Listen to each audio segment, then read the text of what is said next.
nouvelle série balado Parlons Union européenne où nous allons parler de l'Union européenne et nous allons démystifier cette organisation quand même importante. Donc, pour le premier balado, j'ai la chance de rencontrer l'ambassadrice, Madame Geneviève Tutz. Elle va nous parler de l'Union européenne et ses grands projets ainsi que ses valeurs. Donc, je vous souhaite une bonne écoute.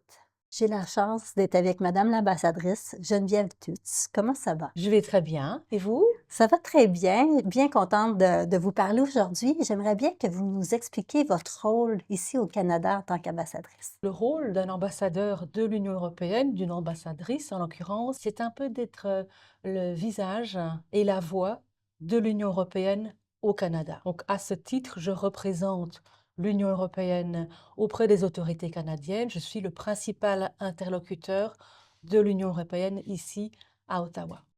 Je dis visage et voix, mais c'est aussi, je pense, je devrais compléter par les yeux, bien sûr, et les oreilles. Parce qu'on observe, on écoute, on essaie de comprendre, on explique à Bruxelles ce qui se passe ici au Canada. L'Union européenne en tant que telle, souvent, on le comprend mal parce que nous, au Canada, c'est tellement loin de notre réalité. Pouvez-vous me parler un peu de la structure de l'Union européenne? Alors, je peux vous en parler un peu, mais je pourrais vous en parler beaucoup, parce que c'est vrai que c'est une structure qui est complexe, mais néanmoins, il faut pouvoir l'expliquer, parce que je sais qu'on est dans un monde où on n'aime pas trop la complexité, on préfère les choses simples et sans nuance. L'Union européenne, c'est complexe pourquoi? L'Union, comme vous le savez, s'est créée après la guerre, c'est un projet de paix, mais c'est aussi un projet de société. 27 États membres aujourd'hui ont décidé de déléguer une partie de leur souveraineté à un organe supérieur qui est la Commission européenne. Donc, comme je l'ai dit, l'Union européenne est composée aujourd'hui de 27 États membres. On en a perdu un en chemin, comme vous le savez, et l'Union travaille en 24 langues officielles. Alors, je sais qu'au Canada, vous avez 10 provinces et 3 territoires et 2 langues. Pour nous, c'est un peu plus que ça. Alors, pour que ça fonctionne, il faut que chaque institution de l'Union européenne ait un rôle bien précis et bien délimité. Et c'est le cas, si vous me permettez en 2 mots, et de manière très schématique, de dire que la Commission européenne est en quelque sorte un organe exécutif qui propose les lois, les textes de loi. Le Conseil des ministres et le Parlement européen, ce sont 2 organes législatifs qui vont collégiférer. Ils vont adopter ensemble la législation. À cela s'ajoute la Cour de justice, qui est un organe extrêmement important, puisque c'est l'organe qui dit le droit, qui interprète le droit de l'Union et qui joue vraiment un rôle d'harmonisation dans l'interprétation du droit entre les 27 États membres. Il joue même un rôle sociétal, je dirais. Là, c'est très bref et je n'ai parlé que de 4 des principales institutions de l'Union européenne. Merci beaucoup pour l'explication. Est-ce que vous pouvez nous parler de la présence de la délégation de l'Union européenne au Canada au Québec Au spécifiquement? Québec. Peut-être je vais commencer par vous dire que nous avons un bureau auprès de l'Organisation de l'aviation civile, donc à Montréal. Nous avons une partie de notre bureau qui est établie là-bas depuis maintenant presque 20 ans. On vient de fêter, je pense, l'ouverture du bureau qui représente l'Union européenne auprès de l'OACI. Ça, c'est essentiel, c'est une petite équipe de 3 personnes. Donc ça, c'est notre point à Montréal. Et nous sommes très présents au Québec par une série d'événements auxquels nous participons, que ce soit la coopération avec la Fierté Montréal ou la participation à des événements sur la protection des droits humains. J'étais encore au mois de juillet à Montréal. Et on travaille étroitement aussi avec les universités, notamment l'Université Laval, l'Université de Montréal, l'Université McGill, dans un contexte de partenariat de cher Jean Monnet. Donc nous avons des relations assez régulières avec les étudiants. Et pour moi, c'est toujours un plaisir de parler à des étudiants. C'est très rafraîchissant parce qu'on apprend beaucoup par les questions qui vous sont posées et ça me permet moi aussi de transmettre et d'expliquer ce qu'on fait. Donc c'est toujours un grand plaisir ces rencontres. Vous avez un poste important. Quand on s'investit comme ça dans un rôle, je suis curieuse de savoir qu'est-ce qui vous motive dans votre rôle d'ambassadrice? Qu'est-ce que vous voulez faire? C'est une belle question. Ce qui me motive, c'est que j'aime l'Europe, hein. Je crois au modèle de société que l'Union européenne défend. J'aime le Canada et donc pour moi, contribuer, au renforcement de la relation entre les 2 est un plaisir, est un honneur aussi. J'ai travaillé pendant plus de 20 ans dans les institutions européennes à Bruxelles. Je ne suis pas une diplomate de carrière, je suis une simple fonctionnaire de l'Union européenne, mais j'avais envie d'amener cette expérience-là et d'utiliser cette connaissance, comme vous dites, hein, d'un système complexe pour expliquer en quoi notre coopération est essentielle.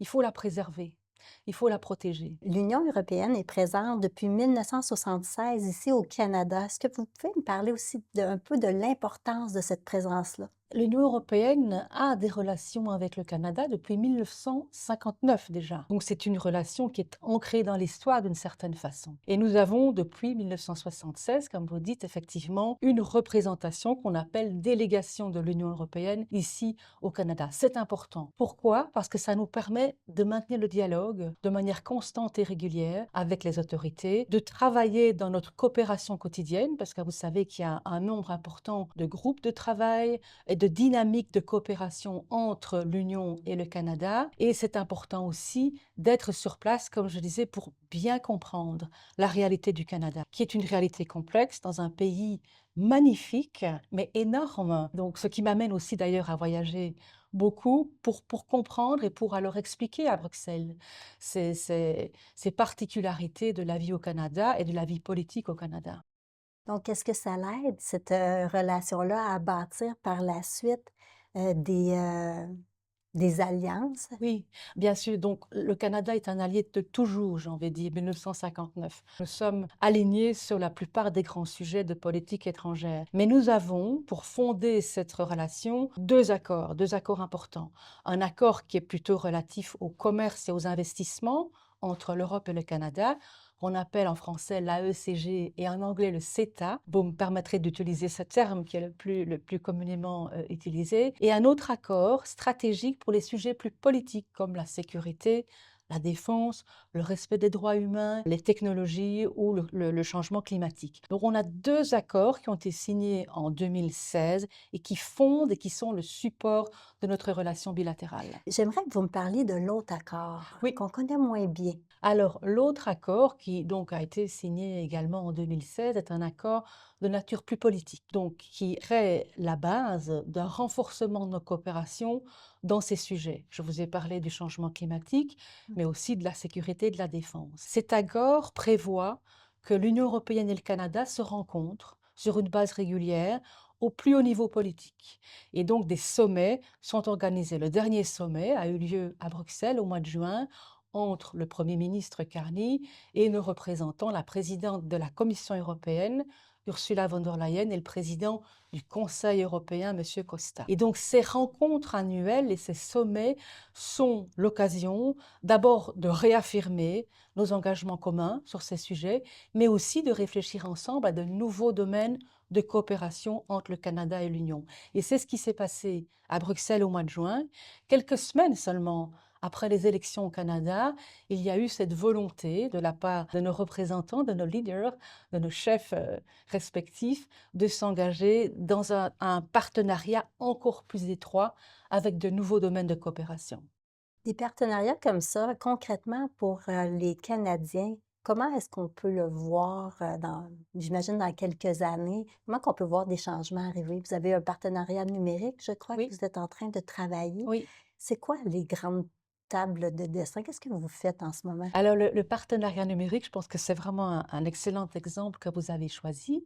Il existe déjà depuis 2023, qui est nouveau, mais il faut dire que le numérique, c'est une politique nouvelle, mais qui est essentielle et qui est au cœur de l'actualité aujourd'hui.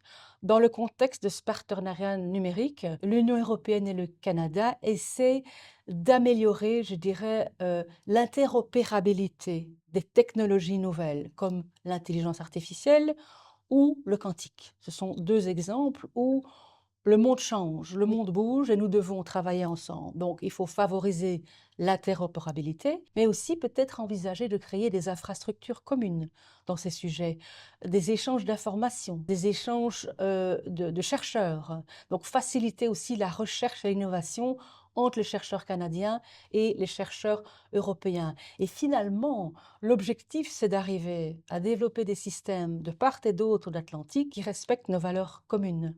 Ça, c'est essentiel. L'Union européenne et le Canada partagent les valeurs communes, le respect de la démocratie, le respect de l'état de droit, le respect des droits humains, pour n'en citer que quelques-uns. Justement, Les valeurs communes qu'on a ensemble nous amènent à travailler de plus en plus près. Est-ce que vous voyez que les échanges sont vraiment plus présents au cours des dernières années, qu'on est plus étroit avec, Oui, oui, je pense que ce qui était très visible, par exemple, ce sont les discours que vous avez pu écouter à l'Assemblée générale des Nations unies et on voit que tant l'Union européenne que le Canada sont alignés, et que le la défense du multilatéralisme, par exemple, c'est un sujet qui nous tient à cœur, tant en Europe qu'au Canada.